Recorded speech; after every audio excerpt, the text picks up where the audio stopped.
Salut tout le monde, c'est Roman Dico et aujourd'hui, suivez-moi avec Fresh dans un entraînement.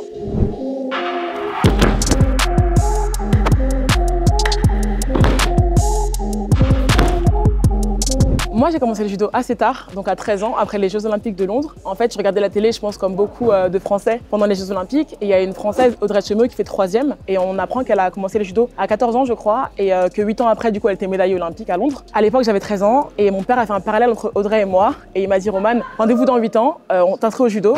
Et j'ai dit, ok, papa, si tu veux. Donc c'est parti comme ça. Et en fait, cette blague, elle est devenue sérieuse. Et après, j'étais championne d'Europe, championne du monde, championne olympique aussi. Ouais, c'est une belle aventure en tout cas. Moi, ce que j'ai adoré dans le judo, c'est le fait que c'est un sport de combat. Donc on avait en fait un affrontement direct à un instant T avec quelqu'un.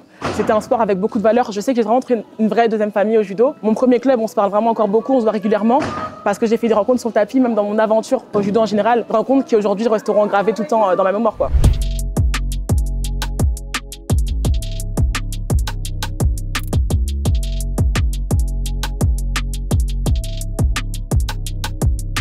Quand j'étais jeune, dans mon club, il n'y avait pas beaucoup de filles. Mais je pense que c'est parce que c'est un sport de combat et le combat est un peu associé à la masculinité, donc à l'homme en général. Mais moi, je pense que c'est important de montrer qu'on peut être une femme et s'épanouir sur le tapis aussi. On a une belle équipe de France féminine aujourd'hui qui fait beaucoup de médailles. Et même sans compter la perche, c'est un sport avec beaucoup de valeurs qui colle aux hommes et aux femmes. Mais c'est vrai que, on va pas se mentir, c'est quand même un sport très connoté masculin. Malheureusement, il y a ce truc de muscle féminin, muscle masculin. Quand on pense à une athlète féminine, on pense plutôt à une fille qui va courir, une fille qui fait de la gym. Entre guillemets, on va dire que les filles qui font des sports de combat, de la boxe, du judo, peu importe, peut-être un peu plus masculin, même le foot par exemple. Et c'est toujours un peu compliqué parce qu'on a du coup des muscles qui se développent, qui sont pas des muscles esthétiquement féminins selon la norme. Mais c'est comme ça, on va dire, c'est notre corps qui évolue comme ça, c'est notre pratique sportive aussi. Donc forcément, moi j'ai envie de montrer qu'on peut être féminine, on peut vouloir être féminine, même si on a des muscles dits masculins, même si on a des grosses épaules, voilà, des gros biceps. Et c'est ok en fait, il n'y a pas de normes de beauté, de normes de muscles et qu'on peut être autant féminine en fait en faisant du judo qu'en faisant de la gymnastique par exemple. C'est pour ça que moi je trouve ça important de m'associer avec des marques aussi qui ont les mêmes valeurs que moi. Par exemple avec Sans Complexe, quand on m'a approché, pour moi c'était une évidence parce que c'était vraiment une marque inclusive qui était faite pour tout le monde. Petite, grande taille, grosse poitrine. Même le projet de co-création, c'est vrai que c'était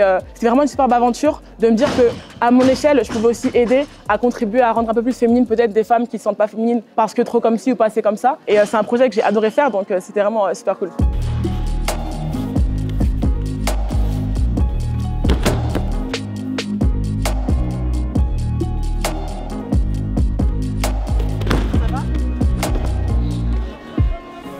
Forcément, là, la prochaine compétition importante, ce sont les Jeux Olympiques. C'est dans quelques semaines, donc ça va très vite. Mais j'ai hâte, honnêtement, j'ai vraiment hâte, je suis impatiente. Et oui, là, c'est beaucoup de stages. On va dire que le gros travail est fait, c'est vraiment affiner mentalement, affiner tactiquement, affiner techniquement pour être le mieux et en vrai, pour le coup, la plus fraîche le jour J.